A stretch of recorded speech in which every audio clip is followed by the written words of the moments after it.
주님의 높고 위대하심을 찬미하는 신앙인으로 살아가게 하여 주시니 감사드립니다. 그 믿음을 가진 성도들, 오늘도 거룩한 성일에 주의 전에 모여 예배하오니 저희의 드린 예배를 기뻐 받아 주시옵소서. 오늘도 예배하시는 총으로 복 내려 주시옵소서. 예수 그리스도의 이름으로 기도하옵나이다. 아멘. 지난해 우리는 남원 동북교회 70주년을 맞이해서 연말에 성경에 나와 있는 아시아의 7교회를 성경을 통해 탐방해 갔습니다. 그러다 마지막 한 교회를 남겨놓고 새해를 맞게 됐죠.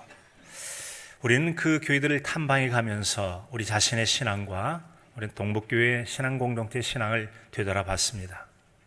그리고 다시 오실 우리 주 예수 그리스도의 날까지 우리의 신앙과 또 교회가 나가야 될 교회 미래상들을 성경을 통해 마음에 품고 신앙을 잘 이루어가자라는 그런 다짐을 해왔었습니다. 오늘은 그 마지막으로 라오디게아 교회에 대한 말씀을 나누려고 합니다. 자, 우리는 지금까지 6개 교회를 볼 때 어느 교회를 설명할 때마다 맨 먼저 그 교회에 적합하도록 자신을 나타내 보이신 예수님에 대한 소개하시는 말씀을 들었을 것입니다. 그 교회의 특성이 맞도록 나타내 보이시는 주님의 모습이죠. 그 주님의 모습을 오늘 말씀 14절에서는 이렇게 들려주죠. 아멘이시오, 충성되고 참된 증인이시오, 하나님의 창조의 근본이신 분이시다 라고 말씀합니다. 아멘이시다, 충성되시다, 참된 증인이 되시고 창조의 근본이 되신다. 아멘이란 말은 일반적으로 그렇습니다, 그렇게 되기를 소망합니다, 그럴 줄로 믿습니다. 그래서 우리가 찬양, 기도 등등 말씀 가운데 아멘 아멘 하죠. 그렇습니다, 그럴 줄로 믿습니다, 그렇게 되기를 소망합니다. 자, 이 같은 일반적인 이 아멘의 말씀을 우리 주님께서 자신을 아멘이라고 표현하여서 라오디게아 교회에 들려주셨습니다. 어떤 의미가 있습니까? 요한계시록 22장 20절에 보면 이렇게 들려주고 있죠. 내가 진실로 속히 오리라. 주님께서 다시 오실 재림에 대한 말씀을 들려주셨습니다. 우리 주님은 반드시 다시 오실 주님이신 줄로 믿습니다.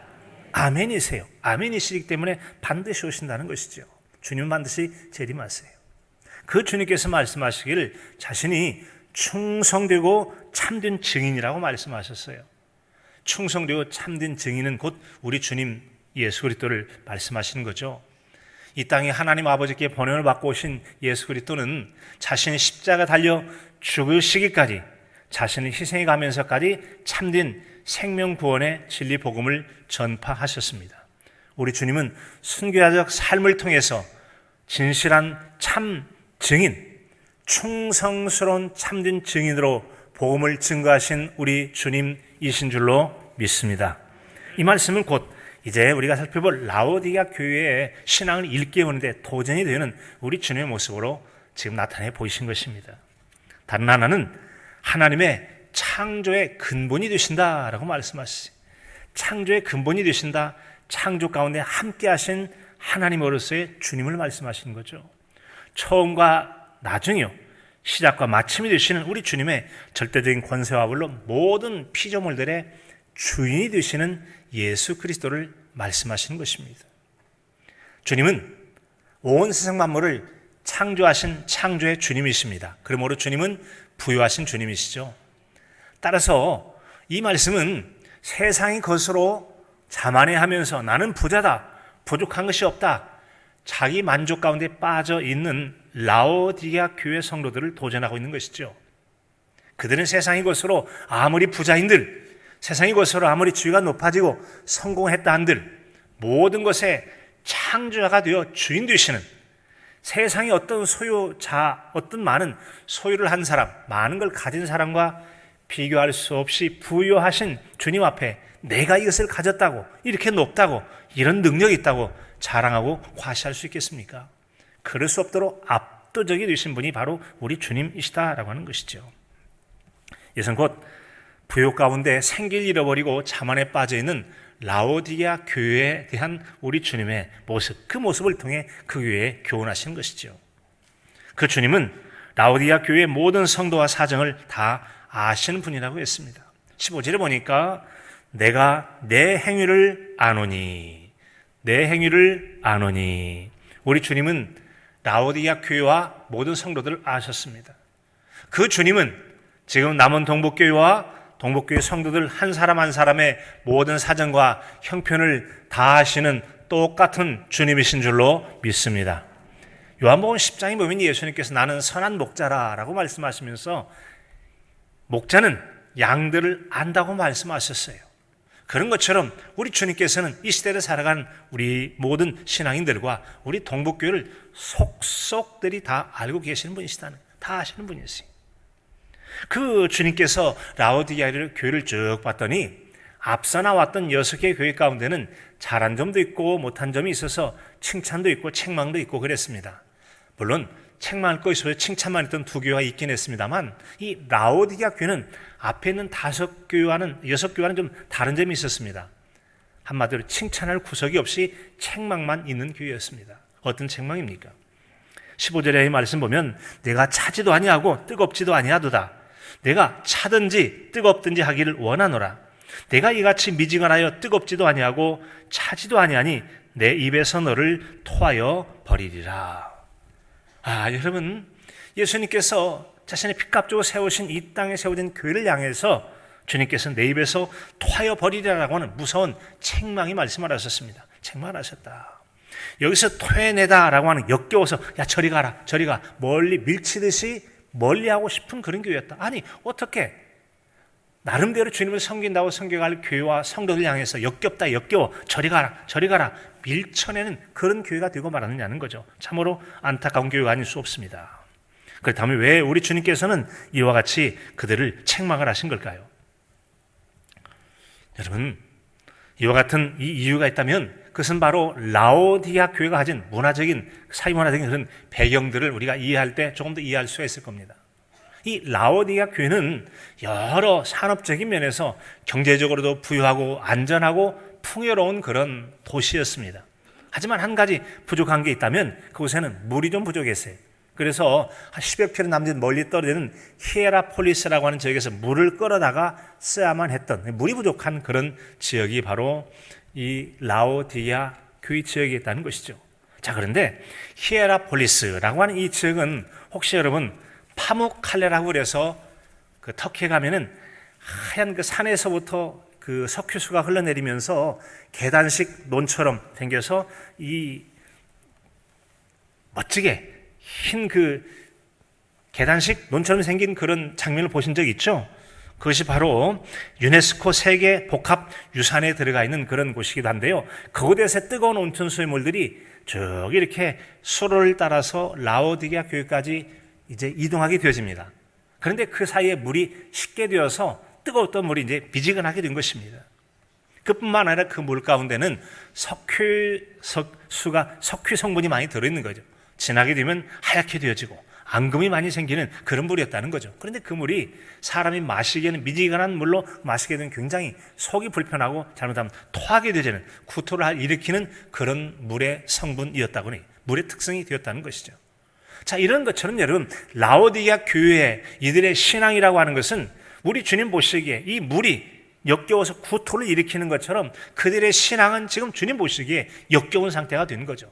나름대로 괜찮다고 여기는 이 신앙이 주님 보시기에 온갖 여러분 석유수가 섞여 있는 것처럼 세속에 물들인 세속적인 부분들, 자만에 빠진 것, 영적인 눈이 어두워서 자신을 보지 못하는 그런 상황 속에 자만에 빠지는 그들의 모습은 주님 보시기에 아주 역겨운 신앙에 불과했다라고 하는 점들이죠.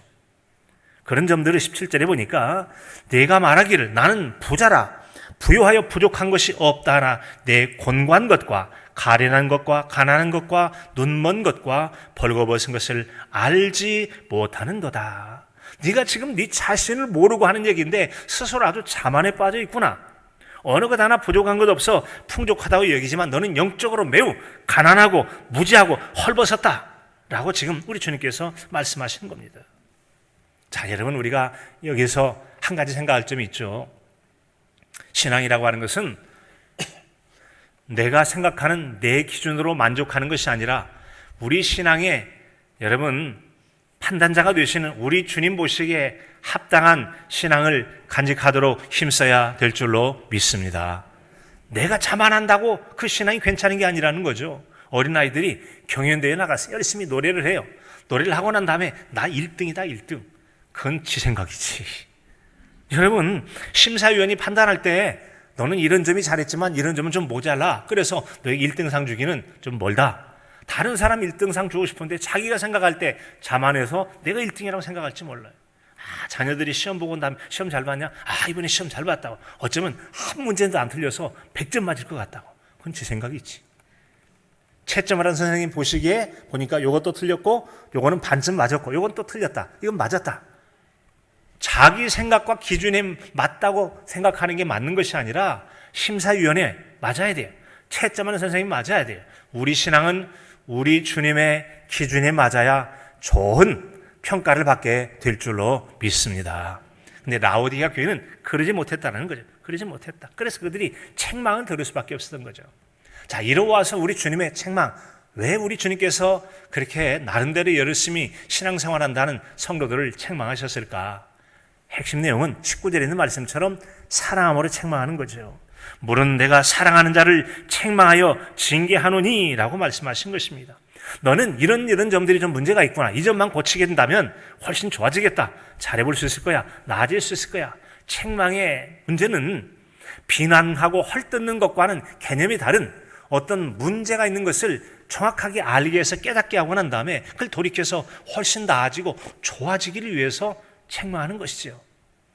여러분들이 사랑하는 자녀나 손자, 손녀들이 잘못하고 있는데 아이고 사랑스러운 내 새끼 예뻐하고 잘못해도 잘했다 아이고 예뻐 잘했다 그럴 부모님이 계십니까? 할머니 할아버지 계신가요? 그렇다면 심각한 문제죠. 야, 너 이거 문제가 있어. 그러면 안 돼.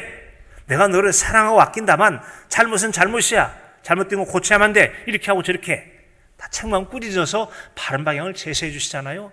우리 주님께서도 라오디게아 교회를 책망하신 것은 그들을 사랑하시기에 이런 문제를 돌이키고 회개해서 건강하고 칭찬받을 만한 좋은 교회와 성도가 되도록 우리 주님께서 책망하신 줄로 믿습니다.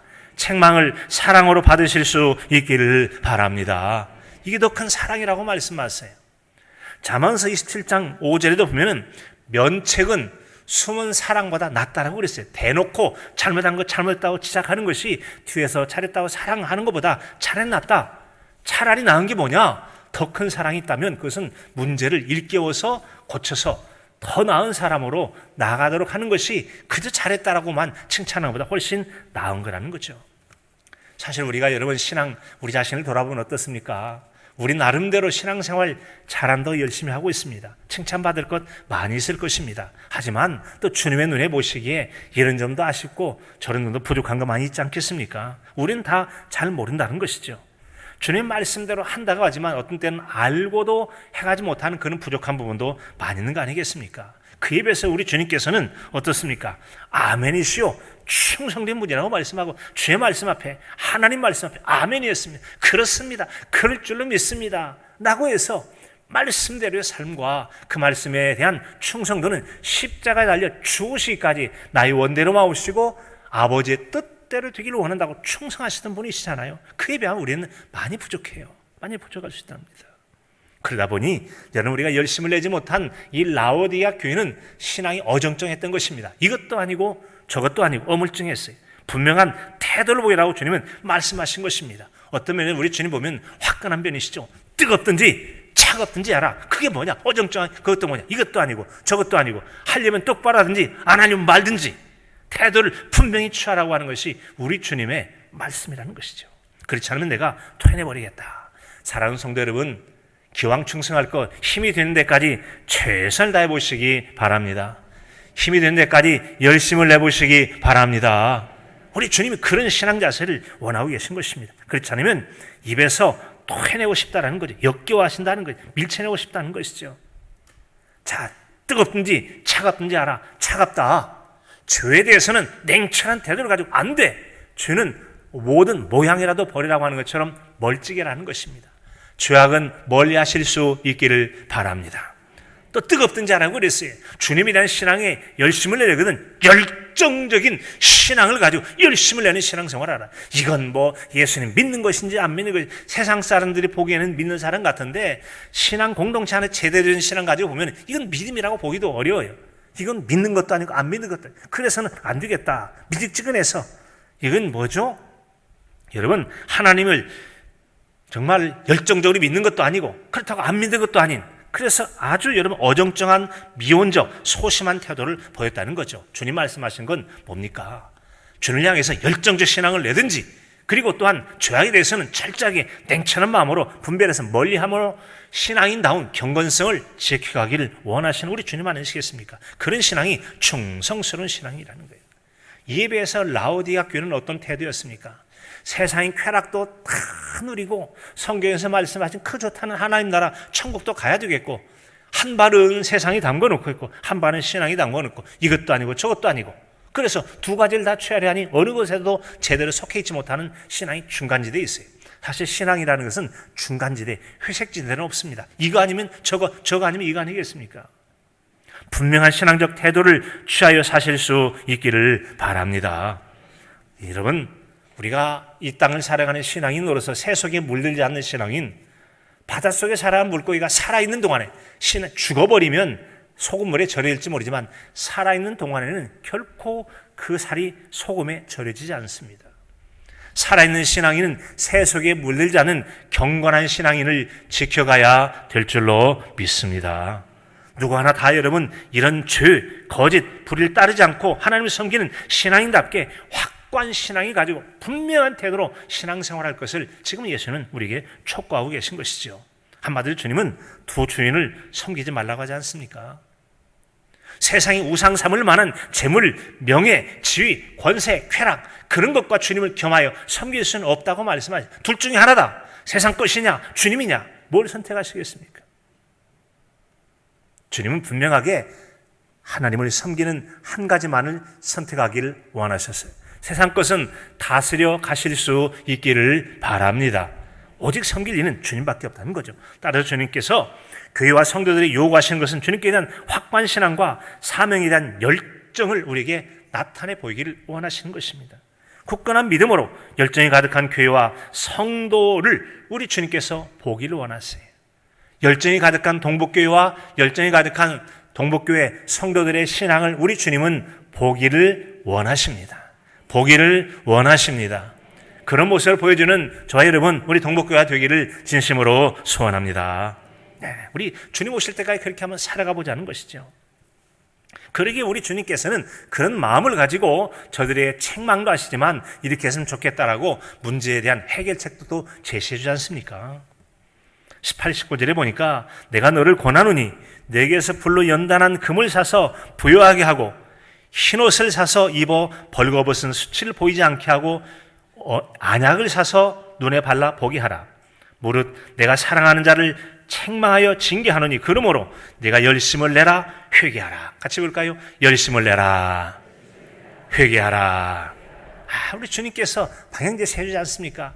지금 영적인 눈이 가려워서 영적인 빈곤과 헐벗음을 알지 못하고 나는 부자다 라고 말하지 말라는 거죠. 안약을 사서 눈을 보고 제대로 영적인 눈에 깨어서 자신의 영적인 헐벗음과 빈곤함을 보고 얼마나 스스로 자만했고 만족했고 이만하면 됐지라고 생각했던 게 주님 기준에 볼 때 형편없이 낮은 그런 낮은 수준의 신앙에 불과한지를 깨달으라는 거죠. 그리고 고쳐 바른 신앙 가져라. 어떻게 열심을 내고 회개하라고 말씀해 주신 거예요.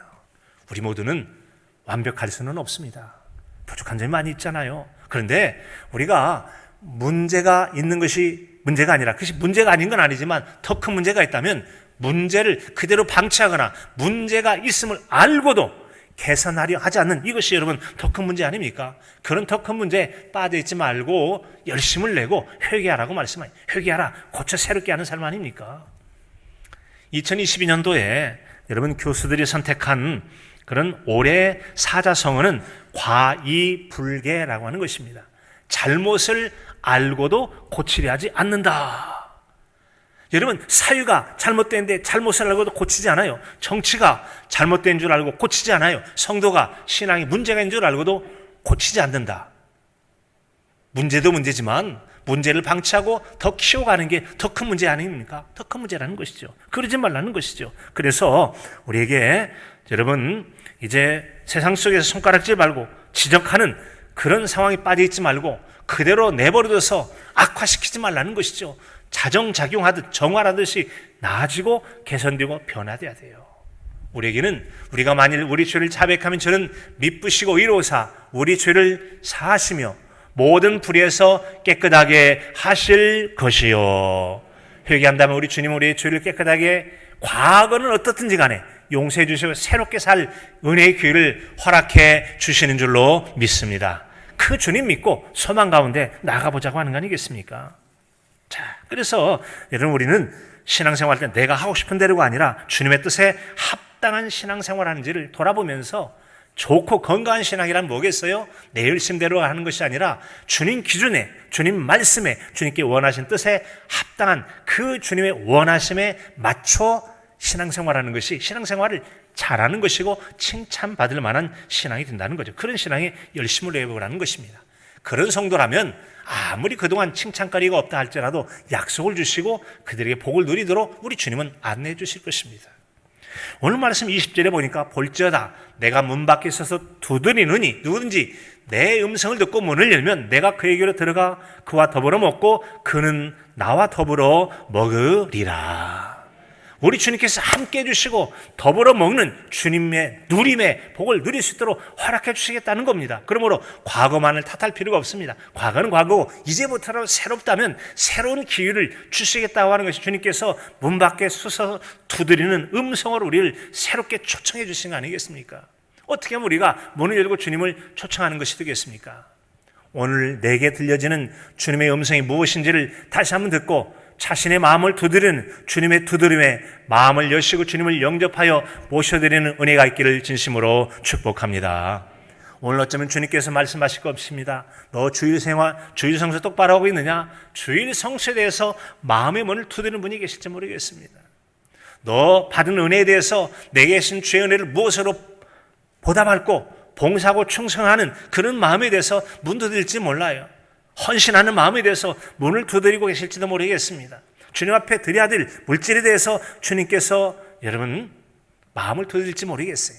전도하는 충성에 대해서 여러 가지 다양한 형태의 기도에 대해서 성경 읽기에 대해서 공예배 자리를 잘 지켜가는 자리에서 기도의 자리 열심으로 모여야 될 그런 부분에 대해서 너 지금 신앙생활 한다고 하는데 그 점이 많이 부족하다. 지금 마음의 문을 두드리면서 문을 열라고 그리고 나를 받아들이라. 그 얘기는 주님을 영접한다는 것은 알겠습니다 주님. 오늘 예배 시간에 주님께서 말씀하시길 제 마음에 두드릴 때 이런 점이 부족하다고 말씀하시는군요. 그 점에 대해서 열심을 내겠습니다. 회개하겠습니다. 돌이켜 새로운 결단으로 다시 한번 열심을 내서 2023년 다시 제대로 살아보겠습니다. 이런 결단이 우리 주님을 영접하는 것이에요. 사랑하는 성도 여러분, 주님께서 여러분의 마음을 어떤 두드림의 소리를 듣게 하신지 모르지만 마음의 문을 열고 주님을 영접하실 수 있기를 바랍니다. 모셔드리시기를 바랍니다. 그럴 때 주님께서 저와 여러분과 더불어 먹고 마시는 주님의 함께 하심의 은혜를 누리게 해주시겠다는 겁니다. 우리는 우리가 원하는데 주님 와주세요. 기도 들어주세요. 응답해 주세요. 원하는 것은 간구하면서 주님이 원하시는 것에 대해서는 몰라요. 모른 채 하고 외면하시겠습니까? 주님도 사랑하는 자를 사랑하시는 주님이십니다. 하나님을 사랑하는 자를 하나님도 사랑하시는 하나님이심을 기억하시기 바랍니다. 그럼 우리가 주님의 사랑의 모습을 주님의 문두드림에 대해서 반응하는 제대로의 신앙의 모습을 보여드릴 때 우리 주님께서도 문을 여시고 또한 우리를 인격적으로 받아들이시고 또 더불어 먹게 하시는 은혜를 베풀어 주신다는 거 아니겠습니까?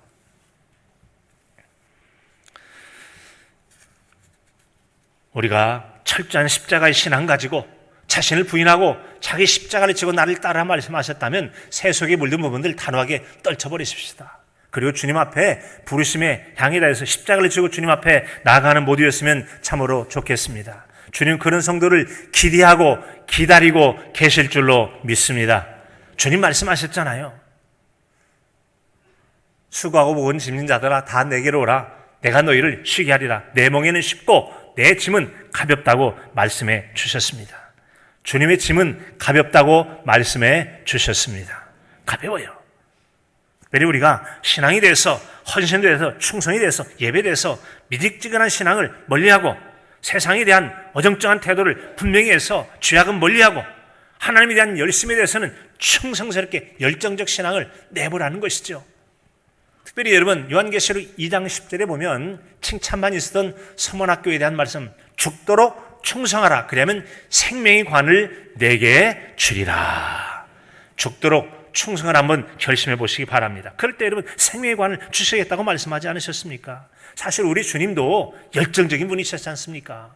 아버지의 말씀이라면 나의 원대로 마부시고 아버지의 뜻대로 되길 원합니다. 십자가에 달려 죽으시기까지 열정적으로 아버지 뜻 앞에 전적인 아멘으로 순종했어요. 충성스러운 일꾼으로서의 사명 감당하지 않았습니까? 우리 주님이 바로 그런 분이시라는 것이죠. 주님이 그런 분이세요. 우리가 금년에는 1인 가정으로 혼자 사신다 할지라도 가정 예배도 한번 열심히 드려보자고 그랬어요. 모든 삶의 영역과 시간들이 거룩한 산 제물로 하나님 앞에 드려질 수 있도록 그런 혼자 있을지라도 예배자로서의 삶을 살아보자고 했습니다. 우리 주변에서 끊임없이 찬양 소리가 울려나고 기도 소리가 울려나고 원망, 불평, 비난이 아니라 찬송과 기도 소리가 하나님의 귀에 들려지게 한번 해보자는 것이죠. 또 새롭게 시작한 여러분 구역 예배. 어쩌면 조금 마음이 무겁고 그동안 어쩌면 구역 예배 드리지 않으니까 편하다라고 생각되어서 쉬었던 게 좋게 느껴진 분도 있기도 하실 것입니다. 그런데 신앙공동체 성도들이 서로 모여서 서로 돌아봐 사랑과 선행을 격려하며 모이기를 피하는 어떤 사람의 습관과 같이 하지 말고 오직 권하여 주님 다가올 날이 다가올수록 더욱더 모이기를 힘쓰고 돌아봐주고 관심 가져주고 서로의 신앙을 세워주도록 하는 구역 예배를 다시 드리자. 새로 시작하는 해지 않습니까? 이래도 열심을 내보실 수 있기를 바랍니다. 열심을 내보시기를 바랍니다. 우리 주님이 그런 성도를 기뻐하실 거예요. 세상 사람도 열심 내는 사람이 있더라고요. 사실 우리가 이제 2023년도 금년부터 노인대학 대신에 갈렙학교를 운영하기로 했죠. 그 특성들을 향해서 지난해 연말에 5장에 제가 설명을 갈렙학교는 앞으로 이렇게 하면 좋겠습니다 써놨어요. 그리고 지난 주간에 장로님과 집사님 만나 뵈면서 그 내용을 잘 전달해 드렸죠. 그런데 한 가지 좀 아쉬움이 있다는 것은 그 모였을 때 신앙의 프로그램들을 어떻게 운영할 것인가, 필요한 예배, 찬송, 또 성경 읽기 그런 내용들을 다 찾아놓고 그 다음에 봐야 될 영상들을 쭉 찾아놨어요. 몇 장을 찾아놨어요. 몇 달간 할 수 있는 내용들을 충분히 찾아놨다 해도 과언이 아니라 많이 찾아놨어요. 자, 그런데 그런 영상을 찾는 동안에 제가 한 영상을 봤어요. 그 내용은 충남 서산에 사는 한 총각이 러시아에 유학을 갔습니다. 유학을 가서 그곳에서 한 여성을 만나서 결혼해서 충남에 살고 있는 그런 이야기였습니다. 그런데 정말 아주 성격도 좋고 예쁘고 활달해서 아주 생활을 잘하는 이 러시아의 아줌마 예까제리나 씨라 예까제리라고 하는 분이 있는데 그 집안에 갈등이 있어요. 남편과의 갈등, 시어머니와 갈등, 유일한 한 가지 갈등이 있었어요. 그게 뭔가 하면 아이에 대한 문제였어요. 이 남편과 아내가 여러분 연애할 때 서로 약속을 한 게 있었대요. 앞으로 우리 자녀를 10명을 낳아가지고 자녀로 축구팀을 하나 만들자고.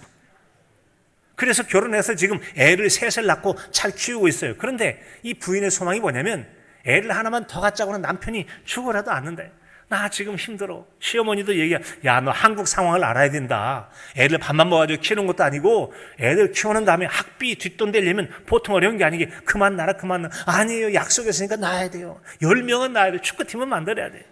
여러분 돈을 주고 낳으라고 해도 아기를 안 낳을 텐데 이 여성은 10명을 낳아야 되는데 지금 3명밖에 안 낳았다고. 여러분 그러면서 서운해서 울어 싸면서 나 애기 못 낳게 합니다. 러시아로 돌아가겠다고. 보통이 아니더라고.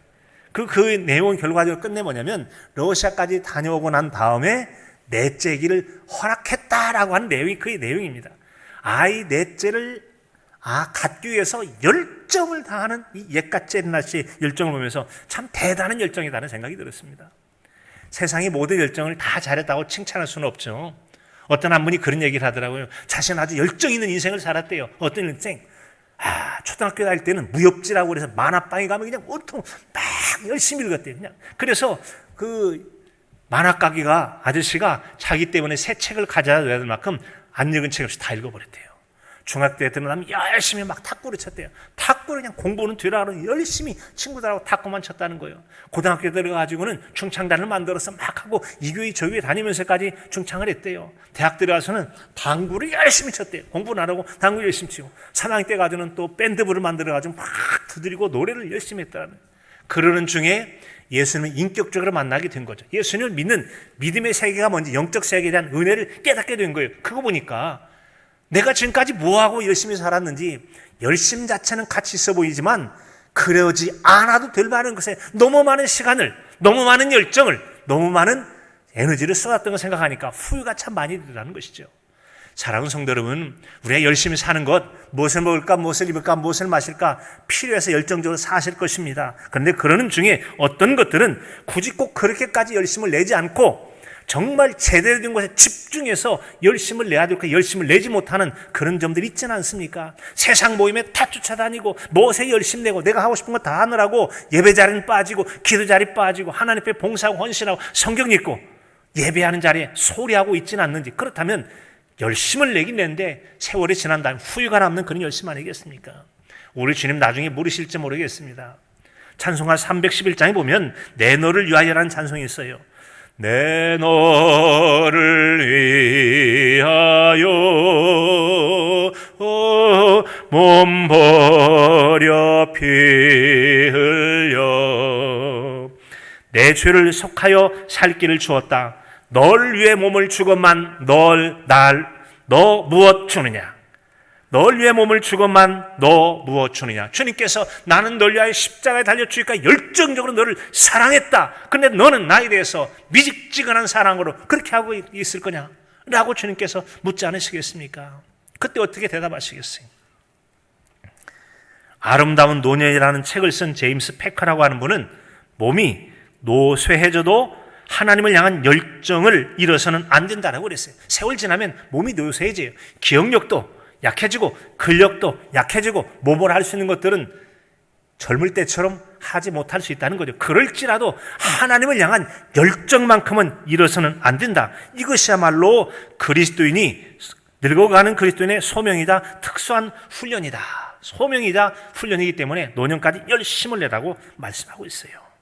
자, 여러분 어떤 열심을 내시겠습니까? 주님께서 문을 두드리실 것입니다.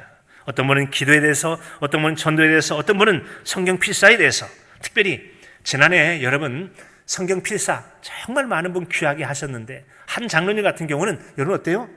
영어로 다 필사를 하시고 참으로 놀라웠습니다. 어떤 분은 1년 52주 금주의 암송 구절을 다 암송한 분도 있었어요. 열정적인 기도의 자리, 예배의 자리, 성경 암송의 자리, 충성스러운 자리. 사랑하는 성도 여러분, 열정은 억지로 되지는 않습니다. 모세가 열정을 낼 수 있었던 것은 들판에서 양치기가 하나님의 사자로서 쓰임받았던 건 뭐죠?